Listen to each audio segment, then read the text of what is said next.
Esse é o Ancapso e nós vamos falar agora sobre o símbolo que é o caso da Débora, né? A Débora, como a gente falou, virou de fato um símbolo das injustiças que nós estamos sofrendo aqui no Brasil. Ele usou a comparação com o caso da Rosa Parks, que foi uma vítima de preconceito lá nos Estados Unidos.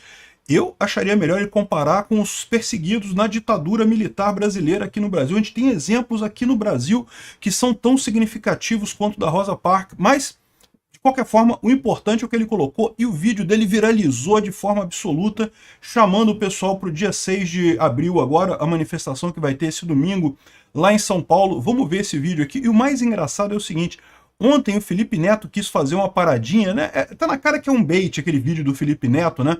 Para algum seriado que ele vai fazer, algum livro, alguma coisa que ele tá fazendo. Ele disse que ele era candidato a presidente, mas tá mais do que óbvio que é falso isso daí. Não é candidatura a presidente. Aquilo ali é que ele tá querendo promover algum produto, algum seriado, alguma coisa, né? Felipe Neto fez essa coisa toda e não conseguiu nem um terço das views do Nicolas Ferreira. Realmente impressionante a coisa. Como é que o Nicolas Ferreira conseguiu abafar o caso todo do Felipe Neto ontem, né? Felipe Neto queria fazer uma grande, não causar um transtorno, causar um vídeo viral e coisa e tal, e nem um terço, meu amigo. Essa notícia foi sugerida por Mais Liso que Barbeiro do Peter, Nelipe Feto para presidente e várias outras pessoas. Obrigado aí ao pessoal que sugeriu notícias lá no nosso site, no visãolibertaria.com, e obrigado a você que está assistindo o nosso vídeo. Se você gosta do nosso conteúdo, por favor, deixe o seu like, se inscreva aqui no canal, né? Pois bem, o Nicolas lançou ontem um vídeo sobre anistia, né? Chamando o pessoal para anistia e relembrando da Débora Rodrigues, que é aquela moça que escreveu com batom, perdeu o mané na estátua e coisa e tal. E falando aquilo que eu já falei num vídeo meu, né, que ela se tornou um exemplo, um símbolo dessa luta contra essa injustiça absurda do STF. De novo, ninguém está dizendo que ela não fez coisa errada. Ela fez coisa errada, não deveria ter riscado coisa com batom, não deveria ter... aquela manifestação como um todo foi uma manifestação violenta, foi uma manifestação errada. Mas dito isso, evidentemente que o quantum penal, né, essas penas de 14 anos, a coisa, mais do que isso, né, esse monte de penas que foram colocadas pelo pessoal do STF, sem estabelecer a motivação das pessoas, porque, de novo, crime multitudinário, você tem que assumir que a motivação de todo mundo era a mesma coisa. E isso é falso nesse caso, não há essa motivação comum de que todo mundo queria golpe de Estado ali naquela história, né? Isso é falso, né?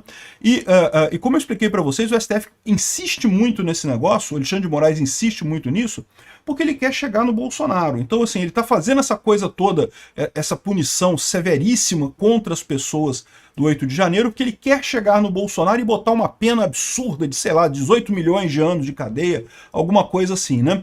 E o problema todo é que o caso da Débora acabou servindo como um símbolo muito claro, né? O discurso dela depois pedindo desculpas e coisa e tal, porque, de novo, ela fez coisa errada? Fez, mas caramba, 14 anos de cadeia, cara. Separar uma mãe de filhos pequenos, que negócio é esse? Que absurdo é essa sanha do Alexandre de Moraes, que virou uma coisa pessoal, parece que ele tem ódio dos brasileiros, ódio das pessoas para fazer um negócio desse. Ladrão tá saindo para tudo quanto é lado, ele libera fácil. Agora, o cara que se fez uma manifestação, que, de novo, eu concordo, foi uma manifestação errada, mas fez uma manifestação política, ele tá querendo botar 14 anos de cadeia? Gente, nem assassino no Brasil pega 14 anos de cadeia.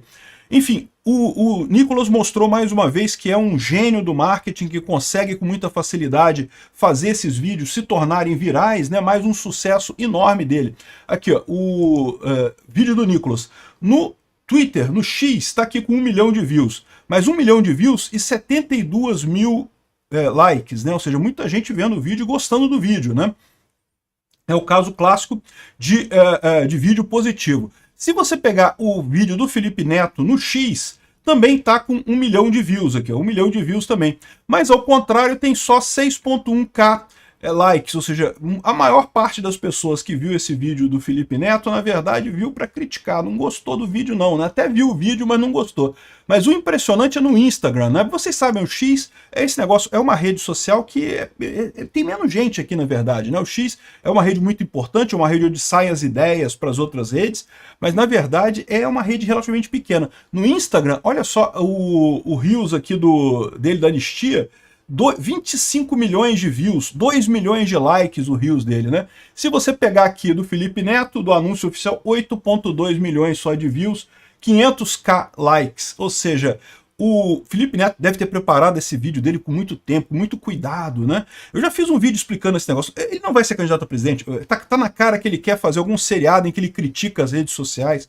Usou nova fala, né? Que é uma forma de novilíngua.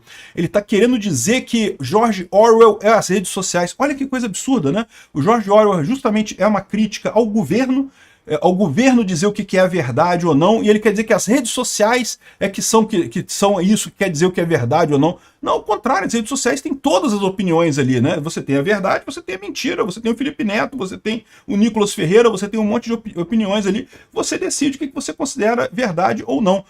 O Ministério da Verdade do governo, na verdade, é aquilo que vai dizer de fato o que é verdade e o que é mentira. Se você falar a narrativa diferente do que o governo quer, você está mentindo. Isso é o Ministério da Verdade, né? Mas justamente o próprio livro, 1984, fala sobre a novilíngua, que é uma forma de você mudar os termos para adequar a sua narrativa. Então ele está fazendo exatamente isso, ele está usando a novilíngua para dizer que as redes sociais são, né, o Ministério da Verdade, coisa e tal. Enfim, o ponto central dessa história é aquilo que eu falo para vocês. Esse pessoal da esquerda tem essa ideia de que tudo é narrativa, tudo é relativo, então é só a gente fazer a narrativa correta que a coisa funciona e não sei o que lá, e é o que o Felipe Neto está tentando aqui. Ele queria passar essa ideia de que a rede social é o mal, a rede social é que é o Ministério da Verdade, não sei o que lá, e isso não cola, porque as pessoas sabem que não é, né? As pessoas sabem que tem um monte de opiniões na rede social, todas as opiniões estão lá na rede social. O Ministério da Verdade é outra coisa, alguém que força a verdade, né?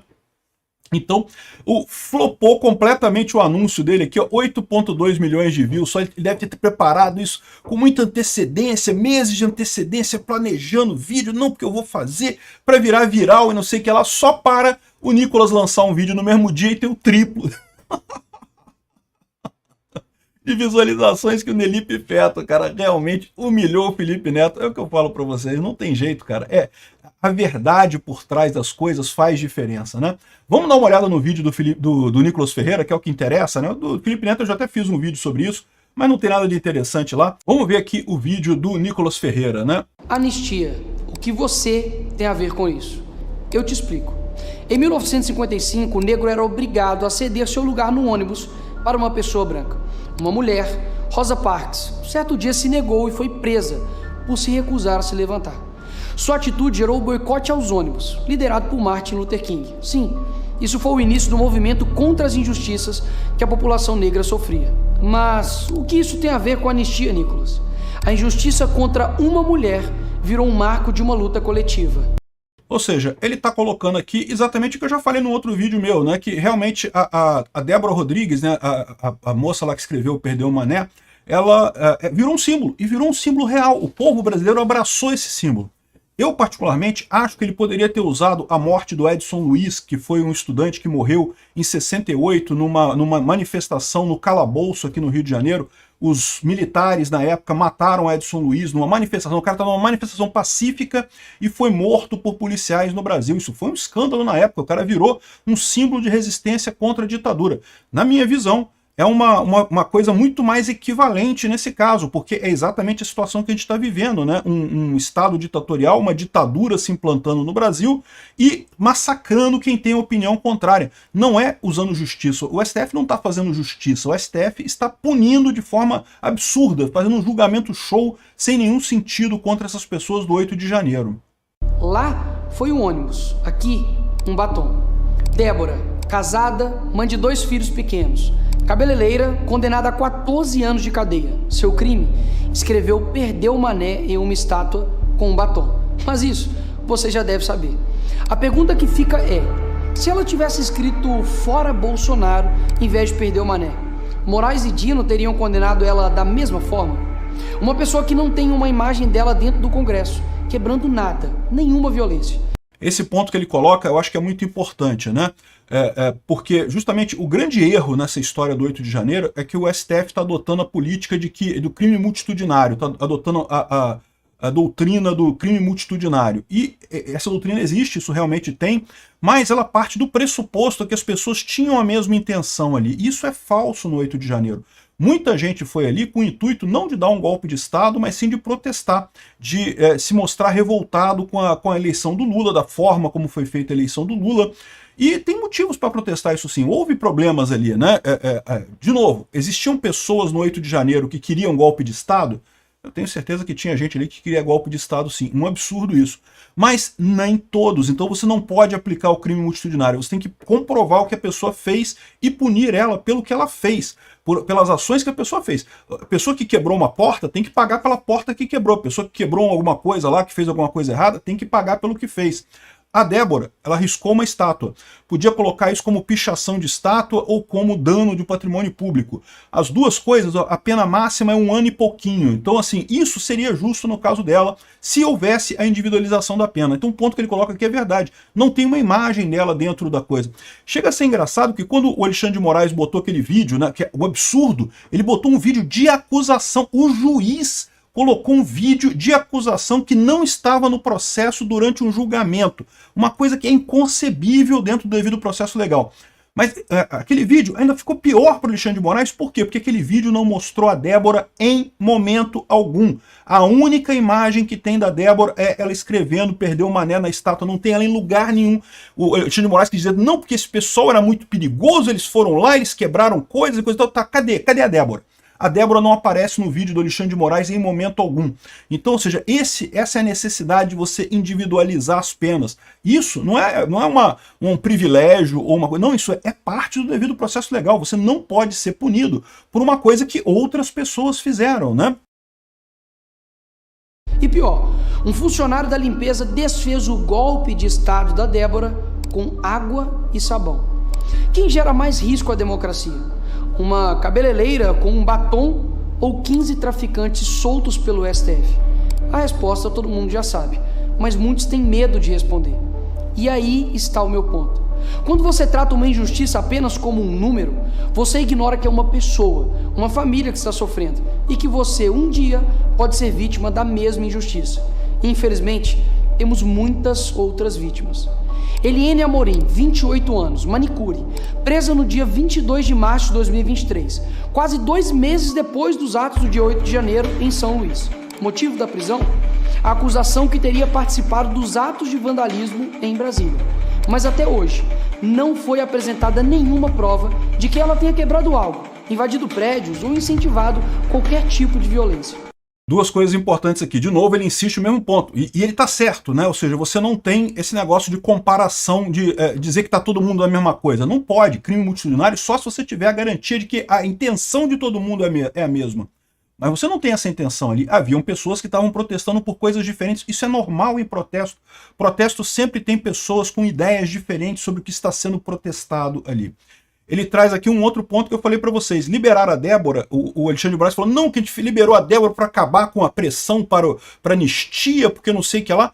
Só que, meu amigo, tem dezenas de Déboras, tem dezenas de pessoas sendo acusadas injustamente nesse negócio. Esse processo todo é um absurdo completo, tá cheio de erros, tá cheio de absurdos. Tem o caso do Clezão que morreu, tem vários outros casos de absurdos dentro deste processo. A Débora é só um que viralizou, que foi para a população em geral. O Nicolas agora está viralizando os outros casos que você tem também nessa mesma situação. Pessoas que estão presas pela ideia do Alexandre de Moraes de que não, se estava lá, estava querendo golpe. Não, isso não é verdade, você tem que demonstrar isso, você tem que provar. A pessoa não precisa provar que ela não fez nada de errado. É a acusação, o Gonê, que deveria provar que ela fez alguma coisa errada, né? Nesse processo, inverteram-se todas as lógicas do direito penal, todas as lógicas do direito criminal, ou seja, simplesmente por quê? Porque não é um processo judicial, é um processo de marketing, é um processo de propaganda, é um processo show. Uma das páginas da denúncia mostra que a única suposta participação atribuída a ela é o fato que teria viajado para Brasília. Só isso. Ela está presa há 2 anos. Giovana, balconista, grávida de 8 meses, chegou a Brasília no fim de tarde do dia 8, entre 17 e 18 horas, ou seja, horas depois da baderna. Foi presa na manhã seguinte, perto do acampamento em frente ao quartel-general. A PGR admite que não há provas de que Giovana tenha participado dos atos. Uma das principais testemunhas, o motorista do ônibus que a levou a Brasília, que poderia comprovar que ela chegou apenas no fim da tarde, quando os atos já tinham ocorrido, não foi autorizada a testemunhar. Adivinha? por ordem do ministro Alexandre de Moraes. Flávio Beltrão, 58 anos, morador de rua, ficou preso por 11 dias na Papuda. Sim, um morador de rua. Como isso é possível? Simples. Já que estava sem emprego, sem abrigo e sem dinheiro, passou a frequentar os acampamentos para conseguir alimentação em um local onde pudesse dormir. No dia seguinte do dia 8, foi preso sem qualquer prova de que tenha participado de depredação, invasão ou organização de qualquer ato ilegal. Após 11 dias preso na Papuda, conseguiu liberdade com tornozeleira eletrônica. Mas o morador de rua teve de fazer uma pergunta óbvia ao juiz auxiliar do Moraes. Abre aspas. Não tenho endereço. Como vou carregar a tornozeleira? Como vou pagar a multa se não tenho nem dinheiro para comer? Ezequiel Ferreira Luiz, pai de 6 filhos e condenado a 14 anos de prisão pelo STF. Motivo? A presença dentro de um prédio sem qualquer registro de que tenha destruído algo ou ameaçado alguém. A simples presença foi motivo de receber uma pena maior do que muitas aplicadas a traficantes, homicidas e estupradores. Paulo Gabriel da Silveira, vendedor de bandeiras, chegou dia 8 às 21 horas em Brasília, vindo de Goiás, comprou 10 bandeiras do Brasil para vender e pagar a pensão do seu filho. No outro dia, vendeu apenas 3 e em frente ao quartel-general foi preso, junto com outros manifestantes. A defesa apontou que o rastreamento do celular comprova que ele chegou em Brasília depois que tudo aconteceu e que jamais esteve nas cenas dos atos. Mesmo assim, foi levado a Papuda e passou 3 meses preso. Foi processado e agora condenado pelo STF pela prática do crime de associação criminosa. Todos esses estão sendo tratados como se fossem inimigos da democracia. Logo, no país que a maior apreensão de dinheiro em espécie foi feita na casa de Gedel Vieira, 51 milhões de reais, foi condenado a 14 anos de cadeia e já está em prisão domiciliar. Logo, no mesmo país que um condenado a 400 anos por corrupção, Sérgio Cabral, e fica preso menos de 7 anos e já está solto. Tem proporcionalidade nessas condenações? Mas deixa eu esclarecer ainda mais. Já está bem claro que a justiça tem lado. E se você usar vermelho, tudo bem. Mas se não, tem uma má notícia para você. Em 2006, o MST invadiu e depredou a Câmara. Condenados? 0. Em 2017, o protesto Ocupa Brasília reuniu 45 mil manifestantes de esquerda contra o Temer. Nesse dia, a sede de 3 ministérios foi incendiada e houve depredação em 8 prédios. Condenados? 0. Em 2018, o prédio da ministra Carmen Lúcia foi pichado por integrantes do MST. Sabe qual foi a condenação para eles? 0. Onde estava o STF para condená-los a 14 anos de prisão? Percebe? Não há justiça, muito menos senso de proporção nas condenações. É mera e pura vontade de acabar com a vida de pessoas. Mas, Nicolas, você vai passar pano só porque é do seu lado agora? Claro que não. O dia 8 foi um dia lamentável para o nosso país. Quebradeira e desordem nunca fez parte de nenhuma manifestação da direita. O que nós queremos é simples: justiça. E justiça é punir sem vingança, mas dar a cada um o que é seu, nem mais nem menos. O Brasil já anistiou torturadores e corruptos. Negar perdão a manifestante é escolher punir só o que tem menos poder. Ou coloca todos os envolvidos da esquerda, que já fizeram o mesmo na cadeia, ou solta os da direita para ficar igual os da esquerda. O que não dá é punir uma torcida que cometeu algo e a outra torcida que já fez o mesmo repetidas vezes nunca ter punição. E por quê? Porque o juiz é do time deles. Aí não dá. Anistiar os presos do dia 8 não é absolver o caos, é reconhecer que a justiça não pode ser seletiva, quando a democracia também errou no seu próprio espelho. Muito bacana o recado do Nicolas, muito bom que ele humilhou o Felipe Neto completamente nessa história, mas o mais importante é isso daqui, ó, dia 6 de abril de 2025, domingo agora, 4 horas da tarde, na Paulista, grande manifestação, vamos todos para lá, é muito importante ser uma grande manifestação para facilitar a aprovação dessa anistia lá no Senado, no Congresso, no plenário da Câmara e depois no Senado. Tenho certeza que, sendo uma grande manifestação esse domingo agora, isso tem tudo para passar na Câmara e resolver esse problema de uma vez por todas. E ainda humilhar o Felipe Neto mais um pouquinho, olha que maravilha.